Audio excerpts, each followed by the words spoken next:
દેવ કી જય. ગુરુ અને સદગુરુમાં રાત દિવસનો ફરક હોય છે. ગુરુ સામાન્ય પણ હોઈ શકે છે. સદગુરુ તો પરબ્રહ્મ પરમાત્માથી પણ આગળ હોઈ શકે છે. એકવાર પરમાત્મા જે લખી દે એ થાય, પણ ગુરુ જે લખી દે એ તો અવશ્ય થાય. અને જો ગુરુ લખી દે, પરમાત્માએ ના લખ્યું હોય એ પણ ગુરુ કરી બતાવે છે. ગુરુના આશીર્વાદ, ગુરુની કૃપા એ પંગુ પુરુષ પર્વત ઉપર ચડી શકે, કાન વિનાનો સાંભળી શકે, આંખ વિનાનો દેખી શકે, એટલી બધી શક્તિ જો કોઈમાં હોય તો એ ગુરુમાં હોય.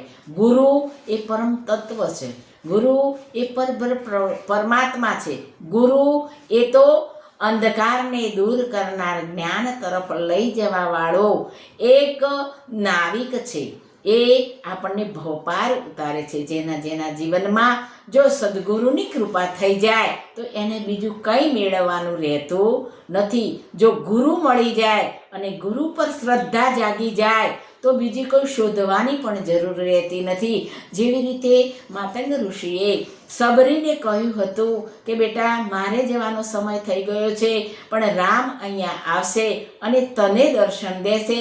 તારા માધ્યમથી હું દર્શન કરીશ. પણ સબરીએ ગુરુ પર વિશ્વાસ રાખ્યો, ભરોસો રાખ્યો. જંગલમાં એકલા સબરી પરમાત્માનું નામ લેતા લેતા, રામ રામ બોલતા બોલતા, રામ રામ બોલતા બોલતા જીવન પૂરું કર્યું. પણ કોઈ દિવસ શ્રદ્ધા ન ગુમાવી, કોઈ દિવસ ગુરુ પર સંદેહ ન કર્યો અને એટલો ભરોસો રાખ્યો. તો રામ એક દિવસ ચાલતા ચાલતા આવ્યા અને જ્યારે સબરીને દર્શન થયા ત્યારે સબરીએ મનમાં રાખ્યું હતું કે હું ઠપકો આપીશ કે પ્રભુ આટલી બધી કેમ રાહ જોવડાવી. પણ બે આંખોની આંસુની ધારા ગંગા અને યમુના શ્રીરામના ચરણમાં પડતા ચરણ પખાળ્યા અને જ્યારે સબરીને કંઈક બોલવું તો બોલી ન શક્યા. દર્શન માત્રથી જીવનભરના પાપ ધોવાઈ ગયા. પ્રભુએ કહ્યું, સબરી માગે તે આપો. પણ સબરી બોલ્યા, પ્રભુ એકવાર દર્શનની ઈચ્છા હતી, બસ દર્શન થઈ ગયા, હવે મારે કશું જોઈતું નથી. પણ હવે તમે જશો તો હું જીવી નહીં શકું. બસ આ છેલ્લો દિવસ મારો, અંતિમ દિવસ, મને તમારા ધામમાં બોલાવી લો. લક્ષ્મણે કહેવાય છે કે ચિતા ખડકી અને પ્રભુ રામના શરણમાં સબરી રામના શરીરમાં સમાઈ ગયા. એક દીવો પ્રગટ થઈને રામના શરીરમાં સમાઈ ગયા. એક સબરી, એક મીરા એ રૈદાસ ચમારના શિષ્ય હતા. રૈદાસ ચમારે ભલે ચમાર હતા પણ એમને ગુરુ માન્યા હતા.